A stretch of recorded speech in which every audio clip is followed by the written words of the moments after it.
December 7th, 1941. Pacific Ocean, 100 miles north of Oahu. The sea churned white as 6 Japanese fleet carriers Akagi, Kaga, Soryu, Hiryu, Shokaku, and Zuikaku sliced through the water at 24 knots. Their flight decks bristled with aircraft bearing the unmistakable red circle of the rising Sunday. From these 6 floating airfields, Japan would launch the attack that plunged America into the Second World War, achieving complete tactical surprise and temporary naval supremacy in the Pacific. Before we jump back in, tell us where you're tuning in from, and if this story touches you, make sure you're subscribed, because tomorrow I've saved something extra special for you. What Imperial Japanese Navy planners could not foresee on that fateful December morning was that their carrier's devastating success would trigger an industrial response unprecedented in human history. In less than 48 months, American shipyards would launch 24 Essex-Class aircraft carriers, massive floating fortresses that would hunt down and help destroy every single one of Japan's fleet carriers. This is the story of how American industrial might created the weapons that avenged Pearl Harbor, and why the Essex-Class became the most feared warships in the Pacific. Admiral Isoroku Yamamoto, commander of the Japanese Combined Fleet and architect of the Pearl Harbor attack, understood what many of his countrymen did not. After the smoke cleared over Pearl Harbor, he reportedly told his staff, "I fear all we have done is to awaken a sleeping giant and fill him with a terrible resolve." Whether these precise words were ever spoken remains disputed by historians, but they perfectly captured the looming industrial catastrophe Yamamoto foresaw for Japan. The Essex-Class carriers represented this terrible resolve made manifest in steel.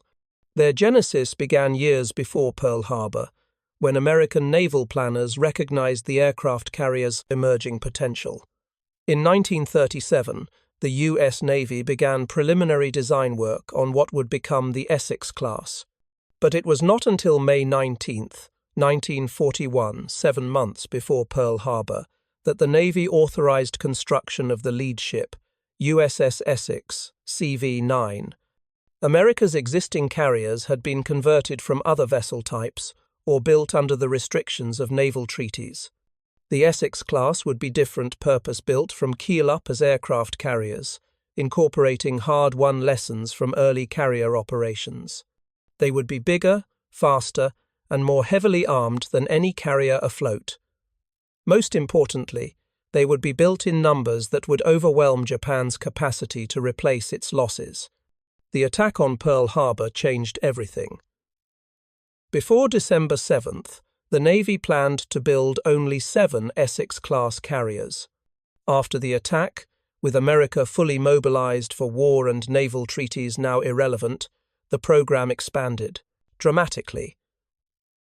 Eventually, 32 Essex-Class carriers would be ordered, though only 24 would be completed before the war's end. The first, USS Essex, was laid down on April 28, 1941, and commissioned on December 31, 1942, an astonishing 17 months from keel laying to commissioning. Japan's admirals understood the implications immediately. Their intelligence services reported the American shipbuilding frenzy with increasing alarm. Japanese naval officers had studied at American universities before the war. They had toured American factories and shipyards. They knew what American industry could accomplish when fully mobilized, and they were terrified. Preparing and narrating this story took us a lot of time, so if you are enjoying it, subscribe to our channel. It means a lot to us. Now, back to the story. The American industrial machine roared to life with a fury that astonished even its architects. Across the United States, 16 major shipyards operated around the clock. At places like Newport News Shipbuilding in Virginia, New York Naval Shipyard in Brooklyn, and Mare Island Naval Shipyard in California, hundreds of thousands of workers, including, for the first time, large numbers of women built ships at a pace never before seen in human history. The numbers tell an astonishing story. In 1941, before Pearl Harbor, the United States had 7 aircraft carriers. By August 1945, America had nearly 100 carriers of all types. Of these, the 24 Essex-Class fleet carriers represented the tip of America's naval spear. The industrial achievement was staggering. Each Essex-Class carrier displaced over 27,000 tons, stretched almost 900 feet long, and cost approximately $68 million, nearly $1 billion in today's currency. Japan simply could not match this production. Throughout the entire war, Japan completed only 6 fleet carriers to replace those lost in battle. By the time the first new Essex-Class carrier, USS Essex, reached the Pacific in mid-1943, Japan had already lost 4 of its 6 Pearl Harbor carriers at the battles of Midway and the Coral Sea. The industrial mismatch was devastating and irreversible. What made the Essex-Class carriers particularly terrifying to Japanese commanders was not just their number, but their capability. Each Essex could carry nearly 100 aircraft Hellcat fighters, Helldiver dive bombers, and Avenger torpedo bombers, all superior to their Japanese counterparts by 1943. Their steam catapults could launch fully loaded aircraft at short intervals, creating waves of attacks that overwhelmed Japanese defenses. The Essex-Class introduced numerous innovations. Their armoured flight deck, learned from British carrier design, protected against bombs and kamikaze attacks. Their advanced firefighting systems reduced the catastrophic vulnerability to fire that had plagued earlier carriers. Their anti-aircraft defences were formidable. Dozens of 40mm and 20mm guns created lethal walls of flak around the carriers. Most importantly, the Essex-Class operated not alone but in groups, the famous fast carrier task forces that became the centerpiece of Admiral Chester Nimitz's island-hopping strategy. By 1944, Task Force 58 under Admiral Mark Mitcher typically included 4 Essex-Class carriers, each surrounded by a protective screen of battleships, cruisers, and destroyers.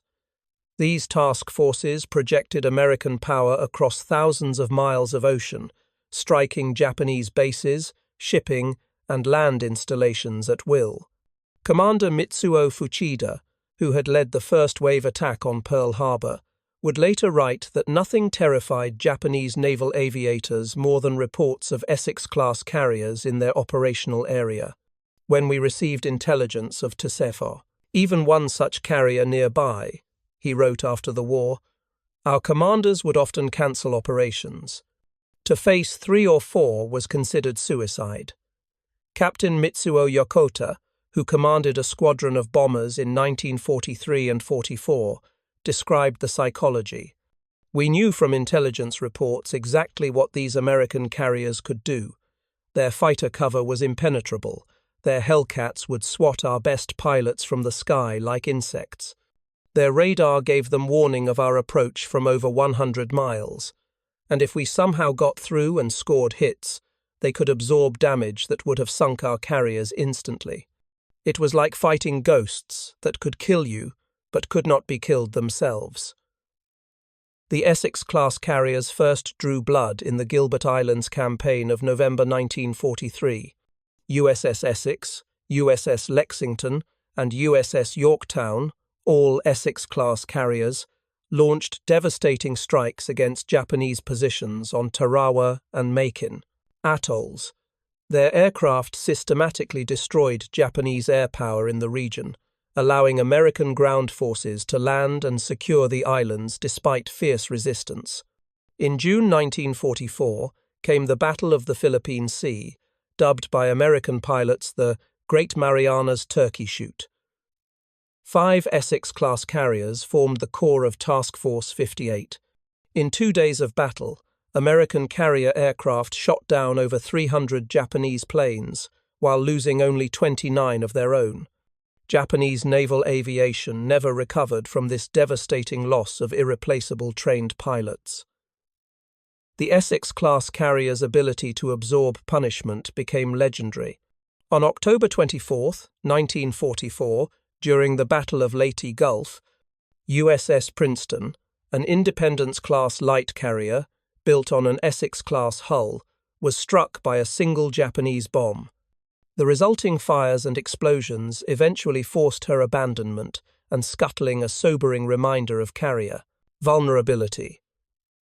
Yet just 6 days later, on October 30, USS Franklin, an Essex-class carrier, was hit by a 500-pound bomb that penetrated her flight deck and detonated below, igniting fueled and armed aircraft. The resulting fires and explosions killed 56 men and wounded 60 more. Unlike Princeton, Franklin's crew controlled the damage, and she remained operational. The Essex-class carrier's most severe test came on March 19, 1945, when USS Franklin was struck by 2 Japanese bombs while operating just 50 miles off the Japanese coast. With fully fueled and armed aircraft on her flight deck, Franklin suffered catastrophic explosions and fires. 724 men died, and more than 265 were wounded, the highest casualty count of any surviving U.S. warship in World War II. Yet Franklin did not sink. Despite having her flight deck destroyed, 3 of 4 engine rooms flooded, and fires raging for hours, her damage control teams saved the ship. She eventually made it back to New York under her own power, a 21-day, 12,000-mile journey that demonstrated the class's remarkable toughness. For Japanese naval officers, who had seen their own carriers Shokaku, and Taiho sink after suffering far less damage, the Essex-class carrier's survivability seemed almost supernatural. Lieutenant Commander Taro Shindo, a staff officer on the Japanese carrier Zuikaku, later testified that intelligence reports of American carriers surviving multiple bomb, torpedo, and kamikaze hits destroyed our morale faster than any military defeat. The construction process of each Essex-class carrier represented an industrial symphony of breathtaking complexity. At Newport News Shipbuilding in Virginia, where many Essex carriers took shape, the keel would be laid on massive building ways. Around this backbone, a small city of steel would rise over the following months. More than 47,000 tons of steel plate, thousands of miles of electrical wiring, hundreds of miles of piping, and specialized equipment from thousands of different manufacturers across America would converge on the shipyard. At peak construction, more than 5,000 workers might labor simultaneously on a single carrier: welders, riveters, electricians, pipe fitters, carpenters, engineers, and dozens of other specialized trades. Many were doing jobs that hadn't existed before the war. Women, previously excluded from shipyard work, proved equally capable as men in most roles, particularly as welders. Rosie the Riveter became an American icon, but Wendy the Welder contributed just as crucially to victory. The shipyards operated 24 hours a day, 7 days a week. Floodlights illuminated the building ways at night, creating artificial daylight for the second and third shifts. Safety standards that would be unacceptable today were considered necessary sacrifices for victory. Workers died from falls, crushed beneath moving equipment, electrocuted, or burned in welding accidents. Their names rarely made headlines, but their sacrifice contributed to victory as surely as any soldiers. The industrial achievement reached beyond the shipyards. Inland factories produced components that flowed to the coasts in an endless stream of rail cars. Aircraft engines from Connecticut, electrical systems from New York, hydraulic equipment from Ohio, communication systems from New Jersey, the entire American industrial base contributed to each carrier. By late 1944, with the Essex-class production system fully optimized, a new carrier could go from keel laying to commissioning in just 14 months. This pace was simply impossible for Japan to match. Japanese shipyards, hampered by limited industrial capacity and increasingly constrained by American submarine attacks on shipping, struggled to complete even a handful of fleet carriers during the entire war. For the Japanese, the disparity created a psychological impact as devastating as the military one. As Admiral Matome Ugaki, Chief of Staff to Admiral Yamamoto, wrote in his diary in February 1944, "We receive reports almost weekly of another American carrier joining their fleet. We lose irreplaceable ships and cannot replace them. They lose ships and 2 more appear in their place. How can we fight such an enemy?" The Essex-Class carriers represented more than just ships. They embodied American industrial and organizational superiority. Each carrier operated as a floating city of 3,000 men, with complex aviation operations, maintenance facilities, medical facilities, machine shops capable of manufacturing replacement parts, bakeries producing 15,000 meals daily, and laundries processing tons of clothing. This organizational complexity extended to operations. Essex carriers pioneered the modern carrier air wing concept, with specialized squadrons of fighters, dive bombers, and torpedo planes operating as an integrated force. Combat air patrols provided continuous protection above the task force.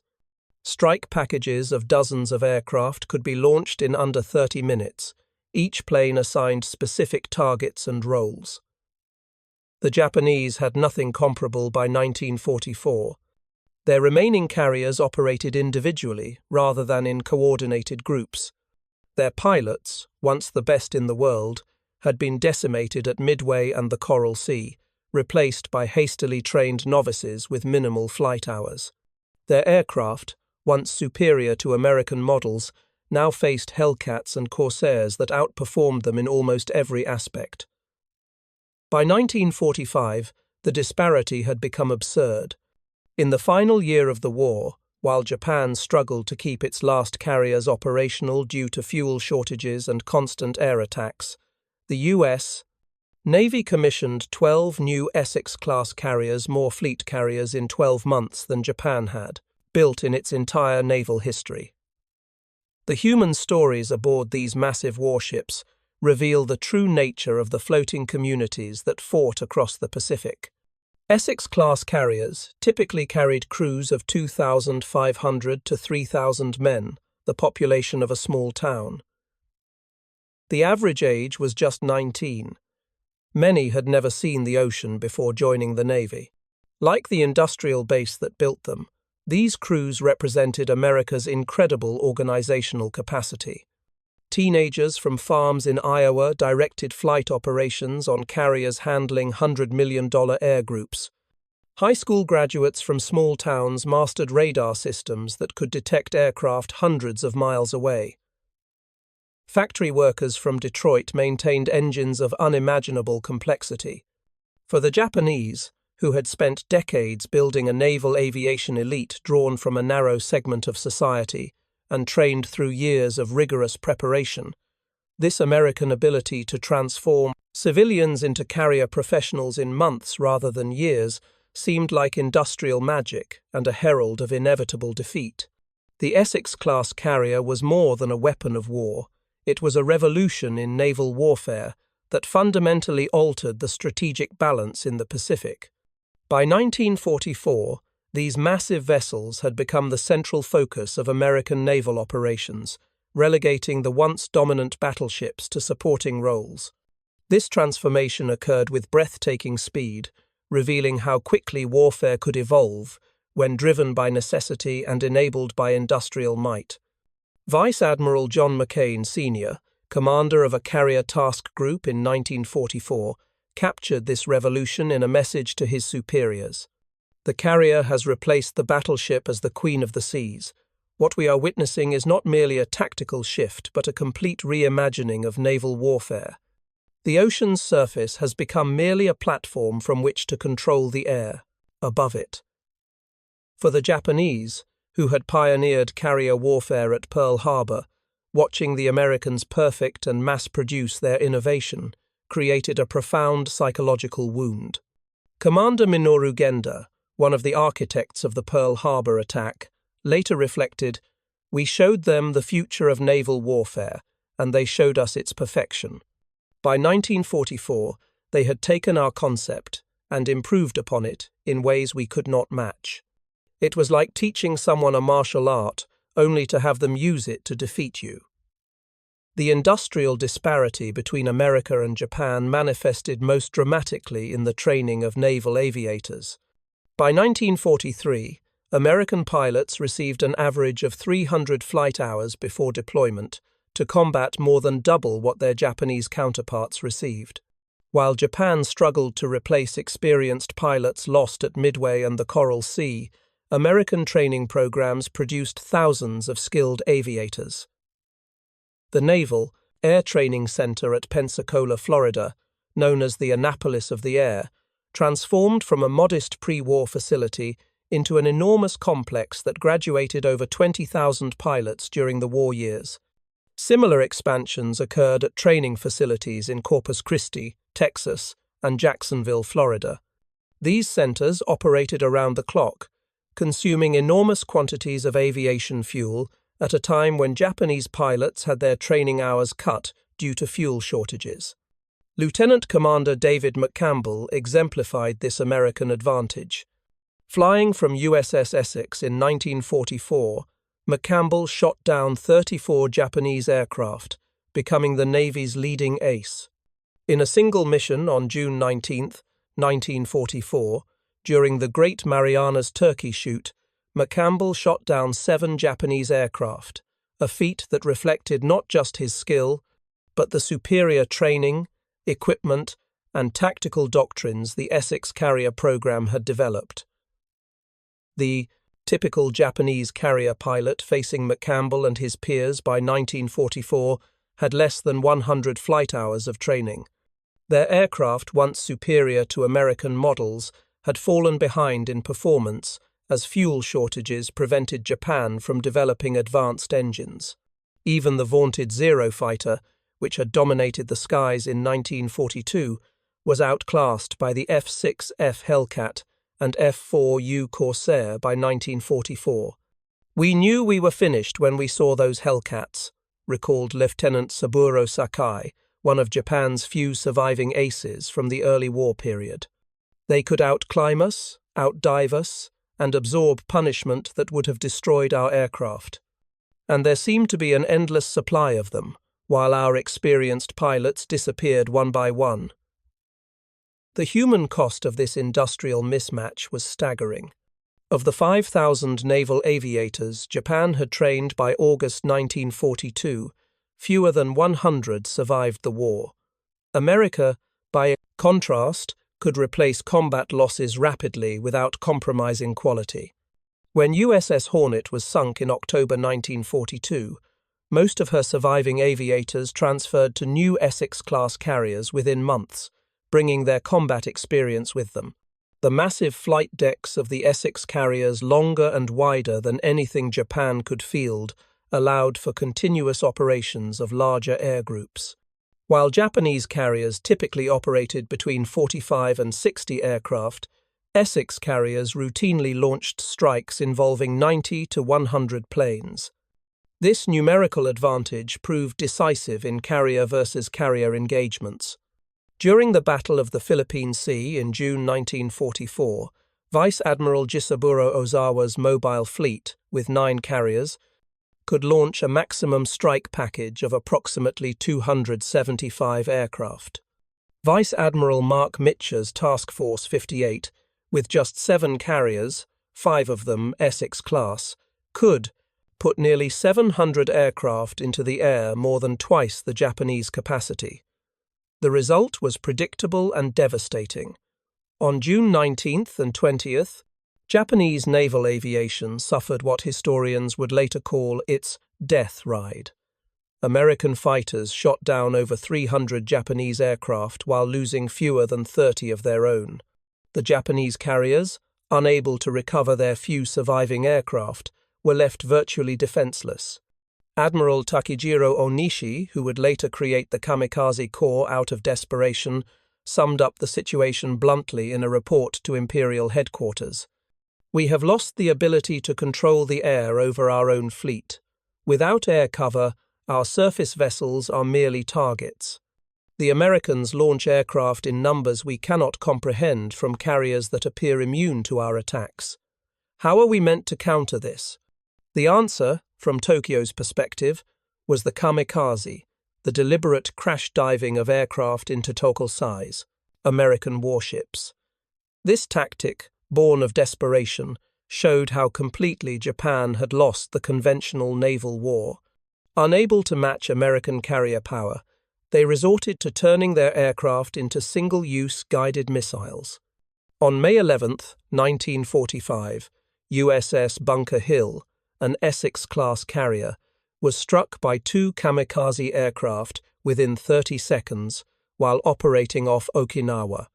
The attacks killed 396 men and wounded 264, the second highest casualty count of any American carrier that survived the war. Yet, despite catastrophic damage, Bunker Hill's crew controlled the fires within 4 hours. The ship returned to Bremerton, Washington, under her own power for repairs, a testament to the class's remarkable durability. This ability to absorb punishment shocked the Japanese, who had seen their own carriers sink after much less damage. The Shokaku, one of Japan's finest fleet carriers that had participated in the Pearl Harbor attack, sank after being struck by just 3 American torpedoes at the Battle of the Philippine Sea. The Taiho, Japan's newest and largest carrier in 1944, sank after a single torpedo hit caused secondary explosions. The survivability gap stemmed from fundamental design and operational differences. American carriers had sophisticated damage control systems, extensive compartmentalization, and crews thoroughly trained in firefighting. Most importantly, American carriers eliminated the storage of aviation fuel in containers on the hangar deck, a practice that had doomed several Japanese carriers when fires reached their fuel storage areas. Admiral Nimitz understood the strategic implications of this survivability advantage. In a classified memo to the Joint Chiefs of Staff in August 1944, he wrote, "The enemy must commit significant forces to inflict even temporary damage on our carriers. We, by contrast, can eliminate their carriers with relatively modest attack packages." This asymmetry means that even unsuccessful operations cost them irreplaceable assets, while our losses are sustainable. Time is therefore our ally in the most fundamental sense. Time was indeed America's ally. By early 1945, Japan had lost all 6 of the fleet carriers that had launched the Pearl Harbor attack. Akagi and Kaga were sunk at Midway in June 1942. Soryu and Hiryu were also lost at Midway.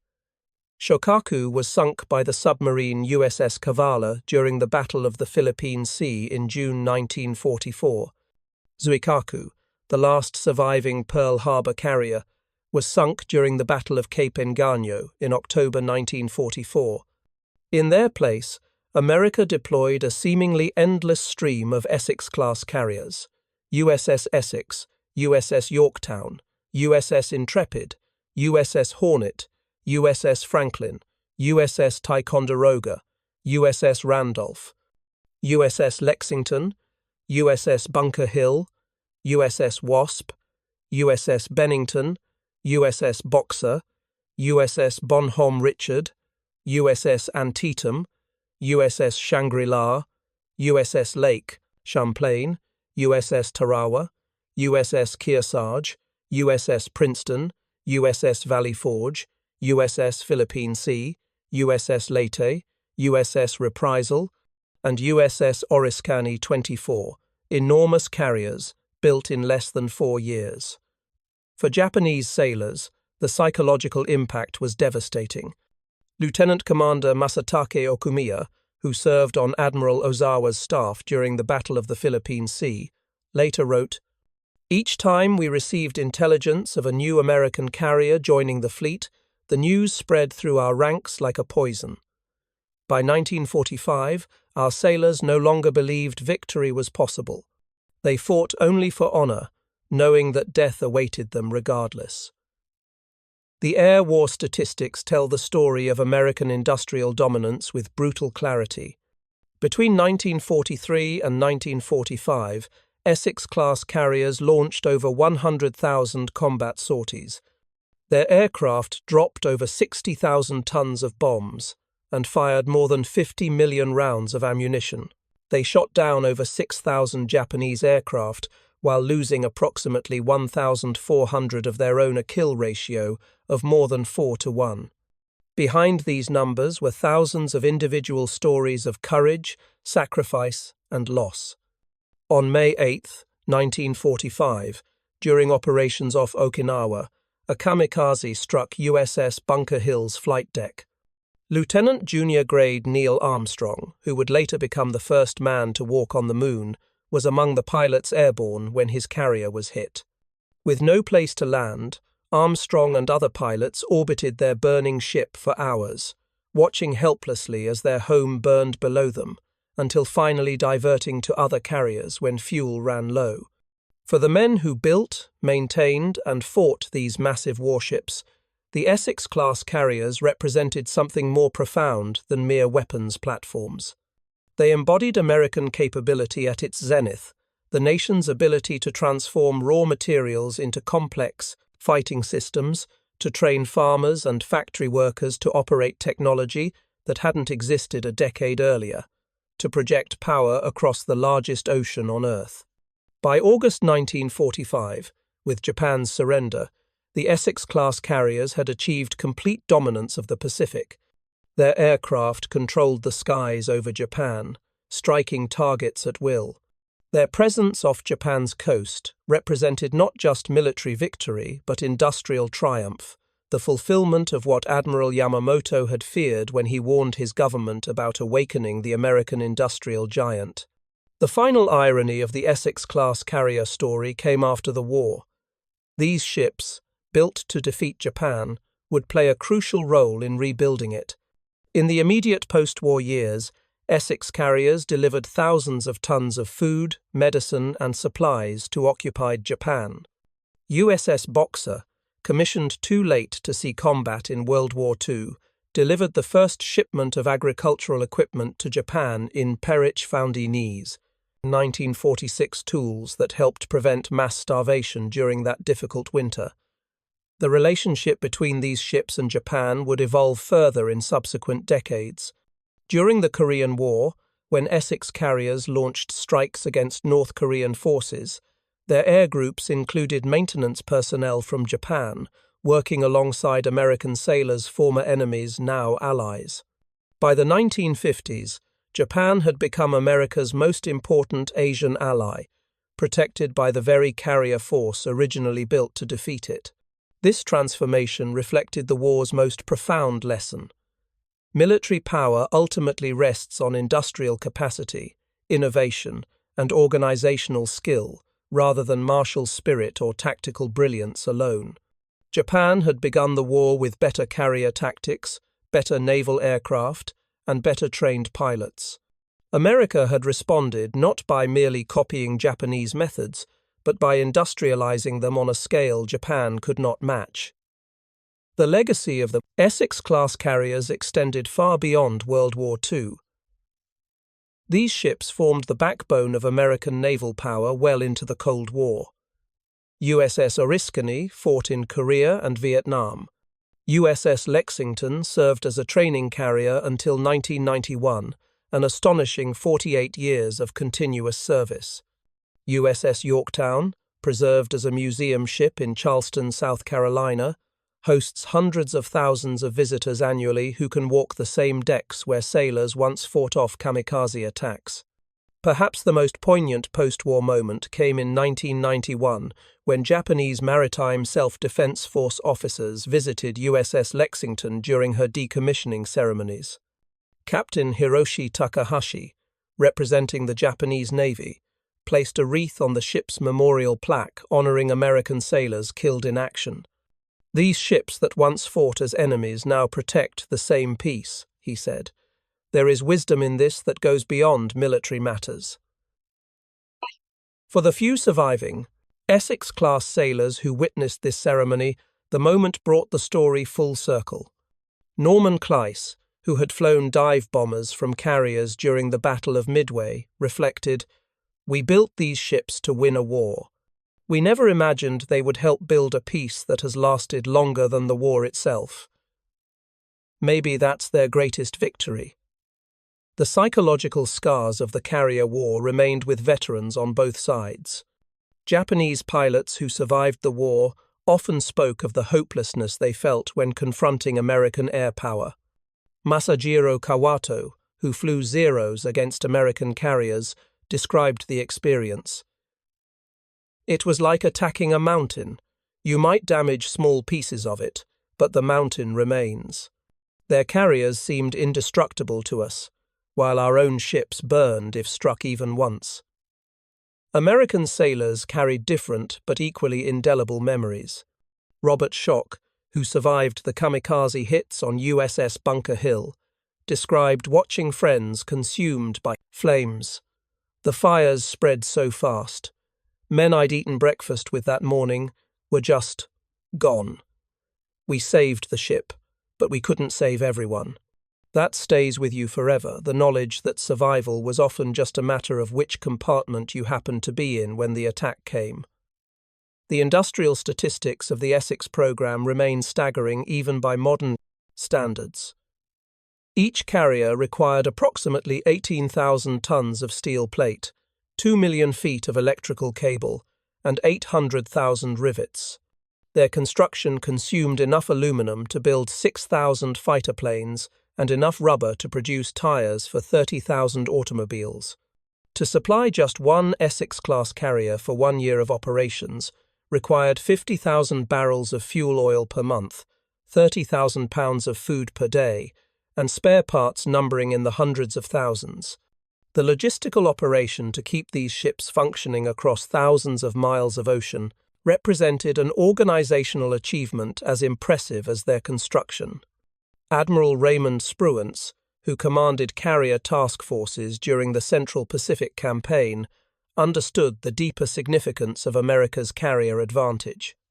In a 1948 lecture at the Naval War College, he observed, "The Japanese began the war with better carriers, better planes, and better pilots. We ended it with overwhelming superiority in all three categories." This transformation represents not just a military victory, but an organizational and industrial one. Future conflicts will likely be decided by similar factors, not who starts with the best weapons, but who can adapt, produce, and improve most effectively.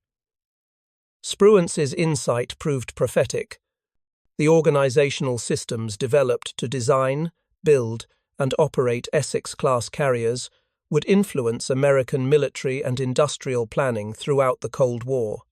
The complex coordination between design bureaus, shipyards, training facilities, and operational commands became a template for later programs, from nuclear submarines to space exploration. For the men who served aboard these floating cities, the Essex carriers represented their youth, their war, their sacrifices, and their triumphs. Edward Huxtable, a radio man on USS Yorktown, spoke for many when he reflected 50 years later. "She wasn't just a ship. She was our world.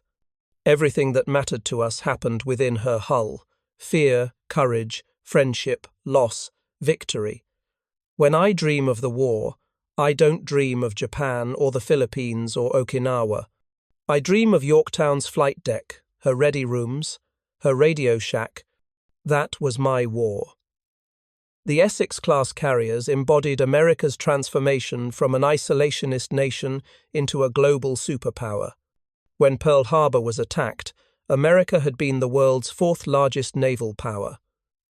4 years later, with 24 Essex carriers as its spearhead, the U.S.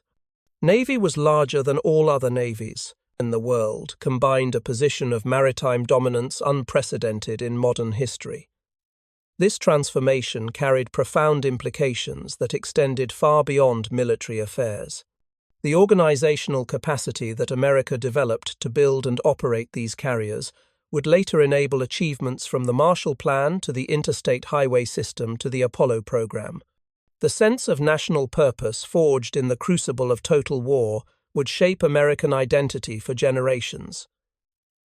As we reflect on these massive warships and the industrial machine that created them, perhaps their most important legacy lies not in military power, but in the reminder that human societies can achieve seemingly impossible goals when sufficiently motivated and organized. In less than 4 years, America transformed itself from a nation with limited carrier capacity to the dominant naval power on Earth. A feat of organizational, industrial, and human development that still astonishes military historians. Admiral Arleigh Burke, who would later serve as Chief of Naval Operations, summarized this legacy in 1955. The Essex carriers remind us that the true strength of a nation lies not in the weapons it possesses at any given moment, but in its capacity to create what it needs when challenged. This lesson that American ingenuity, industry, and determination can overcome any obstacle, when properly focused, may be their most enduring contribution to our national security. That lesson remains relevant today, as nations face challenges requiring not just military solutions but industrial, technological, and organizational ones. The story of the Essex-Class carriers, of how America built 24 floating airfields in less than 4 years, each a miracle of engineering operated by thousands of skilled personnel, reminds us that human societies can achieve extraordinary things when necessity demands it. In the silent halls of maritime museums, where the few, surviving Essex carriers rest today, visitors can walk the massive flight decks where history was made. What they see are not just ships, but monuments to human organizational capability, physical proof that even the most daunting challenges can be overcome with sufficient will, resources, and ingenuity.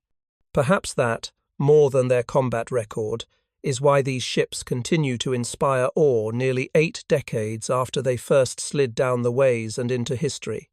Up next, you've got 2 more standout stories right on your screen. If this one hit the mark, you won't want to pass these up. Just click and check them out. And don't forget to subscribe and turn on the notification bell so you don't miss any upload from us.